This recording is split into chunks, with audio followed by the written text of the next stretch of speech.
You all know about Melanie Martinez, right? The famous girl from The Voice in 2012? Yeah, since she became an on-screen hit, she's been on a wild ride. Pop, electropop, and all things spooky and theatrical. She is into all of it. The crybaby persona of hers was a huge hit.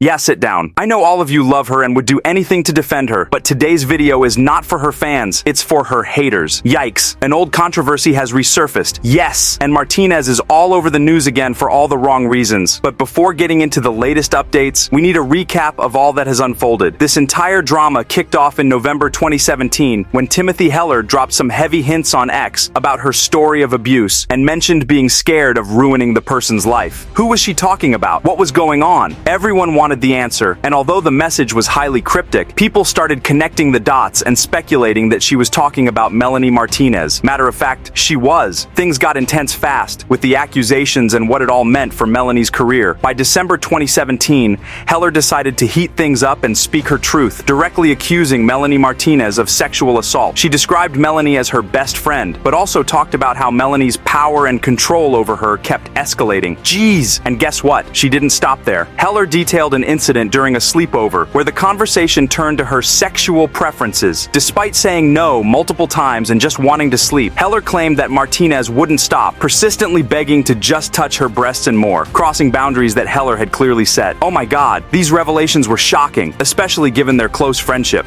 Nice to know ya, let's do it again. How we did it in a one night stand. Maybe wanna be more than a friend. Do ya? Your own best friend calling you out, geez. That is nasty. Obviously, Martinez had to respond. Her initial response was a bit subdued. As expected, she defended herself. Heller struck back again a few months later, sharing more details about the encounter. She explained feeling guilty because of how close they were as friends, admitting that they stayed friends for a while, but it was weird. She further went on yapping about how she invalidated her own experience for so long because she was not a man. Her statements were full of guilt, confusion, and the difficulty of coming forward about someone who wasn't just a celebrity, but a close friend. This entire situation was really messed up. I don't even know what to say, man. You guys know here on this channel we don't shy away from speaking the truth, but this fiasco is way too controversial. Two best friends? Sexual assault?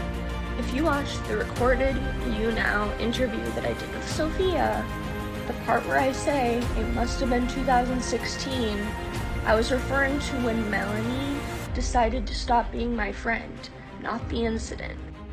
The incident happened in 2015. She stopped being my friend in 2016. Holy shit! Melanie, on the other hand, kept defending herself and went on Twitter again to tell her side of the story, acknowledging how tough it might be for people to see things from her perspective. She wrote, "I understand how hard it could be to see my side of the story, considering no one with a heart would want to invalidate anyone speaking up about this topic." She also thanked her fans for supporting her, especially those who took the time to research the timeline, analyze past Instagram photos, and question the story being told, which revealed her false statements. She further maintained that Heller's claims were not truthful. "I trusted so many people in my life who took advantage of that trust for their own personal gain, and reaffirmed that her intentions with everything that she does in life are always pure. Nah, I don't think so, and neither did Timothy Heller." If you know the words, sing as loud as you fucking can.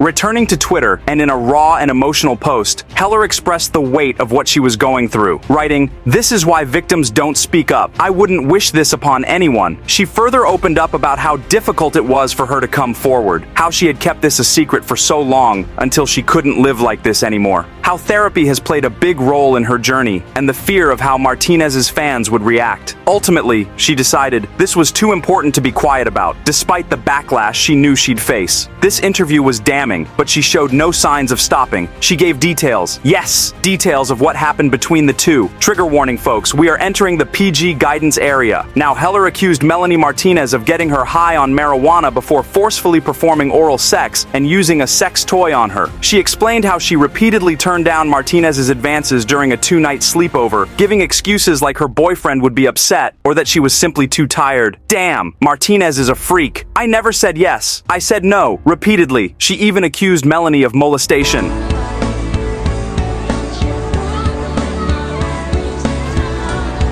Holy crap! These allegations couldn't be swept under the rug, shouldn't be swept under the rug. Martinez retaliated. She had to. I am horrified and saddened by the statements and story told tonight by Timothy Heller. What she and I shared was a close friendship for a period of time. We came into each other's lives as we were both starting our careers as artists, and we tried to help each other. We both had pain in dealing with our individual demons and the new paths we were forging, but I truly felt we were trying to lift each other up. She never said no to what we chose to do together, and although we parted ways, I am sending her love and light always. Years passed on, and the situation died out. Both parties went their ways until Heller decided to bring up the issue again. In July 2024, Timothy Heller jumped back into her sexual assault allegations with a TikTok post where she spilled how the backlash from revealing her experience with Melanie Martinez practically ran her off the internet.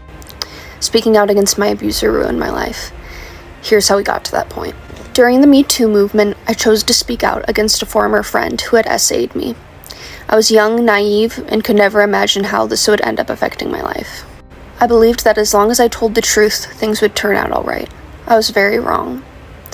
After my initial statement, describing in detail what happened, my abuser issued a statement in response. She used the sentence, "She never said no to what we chose to do together." She was sad how people have been victim blaming her, trying to isolate her. She stood firm, saying she never admitted to lying or got proven wrong about what she said during the Me Too movement, and also called out Martinez for her defense. Heller bragged how never said no to what they did together, showed how Melanie didn't get how consent works, kind of a self-own on Martinez's part. Together. While I did say no, in many different ways, this sentence was actually quite validating for me to hear. She clearly didn't understand how consent works, and she admitted that something took place between us. I wish it ended there. I made the mistake of doing an interview with Daily Mail. While being interviewed, they asked for more specific details, like when the incident took place. It'd been around 2 years prior, so I didn't remember the exact date. During an interview with the Daily Mail, she also gave a date for when the incident happened, which led Martinez's fans on a deep dive. They found old posts showing that, at that time, the two singers were in different states, which led to a wave of people discrediting Heller's story. The trolls started flooding her with hate, and while people tried to throw her the classic "just ignore them" advice, she said it wasn't that simple. She clarified how she got the date wrong, and told them the day of the incident was the day before. Unfortunately, I was wrong. The picture in my camera roll appeared multiple times. I can't explain why. When the interview came out, her fans went back in her posts to that date to find that we were in different states.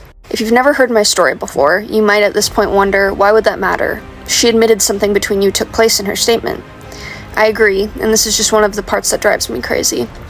After this discovery, she released a second statement, in which she thanks her fans for researching the timeline and analyzing past Instagram posts which reveal my false statements. She also opened up about the negativities of opening up to such an incident and how people have been gaslighting her, revealing her mental health has taken a hit. That I lied about all of this for fame. I was a small musician at the time, and after speaking out, gained tens of thousands of followers. While there were some supporters, the majority of the followers were people who actively hated me. I suddenly had thousands of hate accounts dedicated to me, thousands of dislikes and negative comments on all of my music, and completely ridiculous fabricated stories of me being posted online.